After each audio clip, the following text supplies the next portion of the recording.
On November 19, 2015, Leica introduced the M Typ 262, the successor to the Leica ME, which was really an M9 minus the frame line preview lever and USB port. The 262, however, is based on the M240.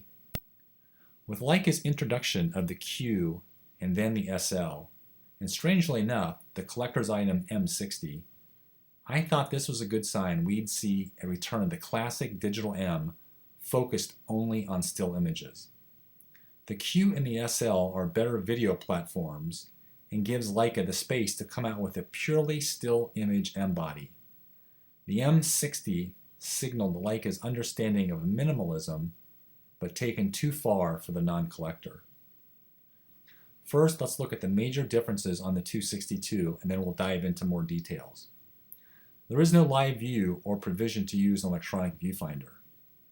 The live view button at the top left back of the body is now a white balance button. The top plate is made from durable aluminum instead of brass, making it 100 grams lighter than the 240. The 262 is essentially the same weight as the M9. Body styling is like the M9 with a step top plate. We have a new, quieter, more refined sounding shutter. The M Typ 262 shot from about 15 inches away with a Canon 6D with the built-in microphone. This is 250th of a second.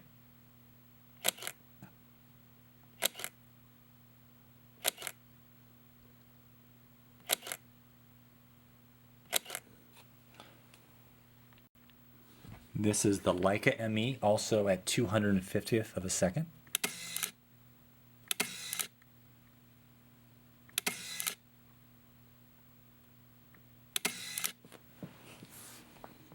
There's no silent or discrete modes in the 262 like in the M9. We have LED illuminated frame lines like in the 240, but there are no red frame line options. It's white only on the 262. The frame lines have been optimized for 2 meters, a big deal to me. We have simplified menus. There's only 3 pages, 2 menu pages and 1 settings page. It's unknown if weather sealing from the 240 has made its way into the 262. Look and feel. The M9, compared to a classic film M, added significant depth to the body. In a short amount of time, you adjust and only notice the difference when picking up a film M body again. I only used an M240 for a short period at a trade show and found it even heavier.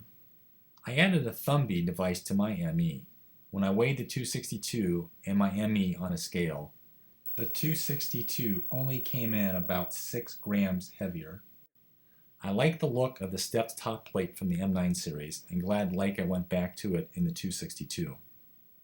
The camera covering is somewhat soft and grippy.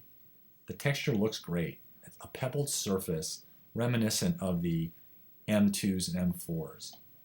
The ME actually had a wonderful feeling camera cover, but was a little more bland in appearance. The paint job on the 262 is a deep black and fairly flat. I might call it close to a matte finish. The paint on the 262 does not collect or hold fingerprints. They wipe off easily and cleanly. Coming from a Leica M9's 230,000 dot pitch screen, you'll find the 920,000 DPI screen actually usable to check focus. The 262 also uses Gorilla Glass. The setting dial on the 262 is the same used on the 240, located on the top right of the camera's back. To the left of the setting dial, Leica incorporated a thumb rest. I find the setting dial used on the 262 and 240 series better ergonomically. I found the setting dial on the M9 to be too easily turned by accident while shooting with EV activated. The big, beefy battery from the 240 series is also used in the 262. Even though I carried 2 batteries with my ME, I never needed the second battery. I would get a second battery for the 262 if I were taking an extended trip where I might not have access to charging on a daily basis and didn't want to risk the camera becoming a paperweight. With the removal of live view on the 262, Leica replaced the live view button on the top left back of the camera with a white balance button. Being a RAW shooter, I've never spent time messing with white balance in my cameras. Now that it's so fast to custom set a white balance, I may find myself doing it more to speed post-processing. Here's how you set white balance. First, press the white balance button. Press the up direction pad button twice, or turn the setting dial 2 clicks to the left to reach the gray card setting. Click the Info or Set button, and a notice appears on the LCD to take a photo. You take your photo, it will then appear on the LCD along with small crosshairs in the middle. If what you want to be neutral is in the middle with the crosshairs, press the Info button to measure it, then the Set button to save it. Or use the direction pad buttons to find an area that is neutral and press the Info button to measure again, then the Set button to save the measurement. The screen confirms the setting, then clears automatically, and you're ready to shoot. The next time you press the white balance button, it returns you to the gray card setting. You can jump immediately to taking a new white balance photo by first holding the right direction pad button, then pressing the white balance button. On subsequent uses, setting white balance is really fast. I did discover what I think is a bug in using the gray card balance setting. Here's how you would invoke this bug. When you reach the point where the image to measure is on the LCD, instead of pressing the Info or Set button, if you were to lightly press the shutter button, it would clear that image from the LCD screen. If that happened by accident, and you thought, I need to go back in and start over, and you press the white balance button, and then hit Info or Set to call up the image on the LCD, when you're ready to take the photo, nothing's going to happen. You can't take a photo. The only way you can clear this out is to turn the camera off and back on again. Leica introduced a new shutter that's quieter than the M9, which I've always felt sounded a little whiny on recocking. There is no discrete or soft shutter release modes on the 262. The shutter release on the 262 is smooth. The shutter release on the M9 always felt notchy to me in the standard release mode. The 262 shutter sound is one of my favorite improvements over the M9 series. The 262 only offers classic, heavily center-weighted metering. There's no spot or multi-metering like the 240. This is due to the lack of live view in the 262. Coming from the ME, the frame lines and viewfinder changes are some of my favorite upgrades. The frame lines in the 262 are illuminated by LEDs. The frame lines dim as light levels drop. I never found them to overpower any situation I was in. There isn't an option to turn the frame lines red like in the 240 series. It's classic white for the 262. With the 240 series, Leica returned to frame lines optimized for 2 meters. This may be my top enhancement for the 262. For middle to far distances, the frame lines in the 262 are more accurate than those in the M9 series. Except for a brief appearance in the Leica M8.2, Leica standardized on 1 meter optimized frame lines, starting with the M4P film camera, to better squeeze in 28mm frame lines. This came at the expense of getting much more in your image than indicated by the projected frame lines. I always appreciated the more accurate 2 meter optimized frame lines in the classic M2 and M4s. It's great to see them return. Leica made a wonderful user-friendly improvement in the viewfinder information display on startup compared to the M9. I assume this comes from the M240 series. On startup, the 262 will first display the set ISO. A tap on the shutter release will display any non-zero EV settings for a brief moment, then display the shutter speed or manual settings depending on what mode you're in. These are great visual reminders to keep you informed of crucial settings. A dream firmware upgrade would be the ability to turn off frame lines you never use. When using a 50mm lens, not having to see the paired 75mm frame lines would clean up the viewfinder considerably. I assume this can be controlled via firmware.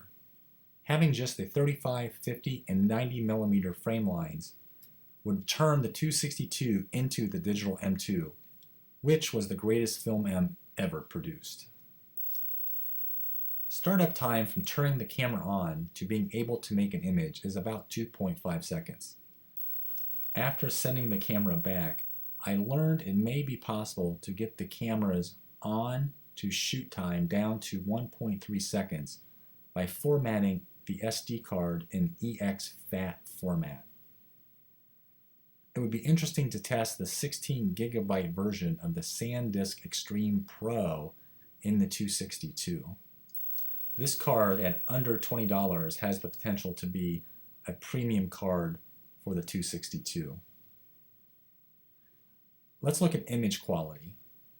1600 on the 262 is cleaner than 1600 on the M9, but not by breathtaking margins.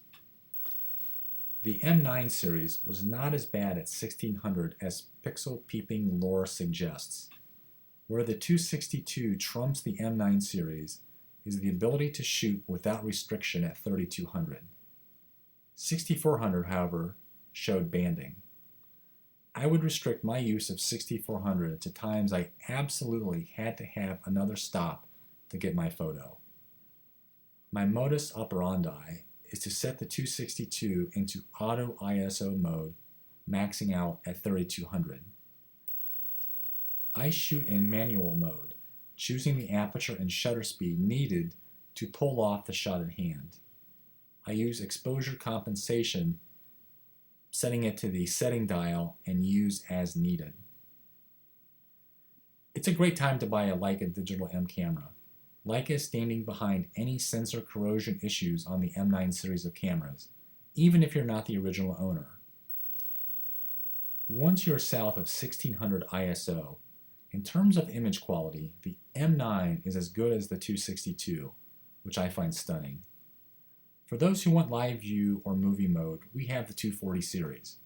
For traditional rangefinder enthusiasts who have no interest or need in live view or making videos, Leica has given us a nice upgrade from the M9. For me, the biggest upgrades are the 2-meter frame lines, better high ISO, and the sound of the shutter, which makes me want to make images just to hear it.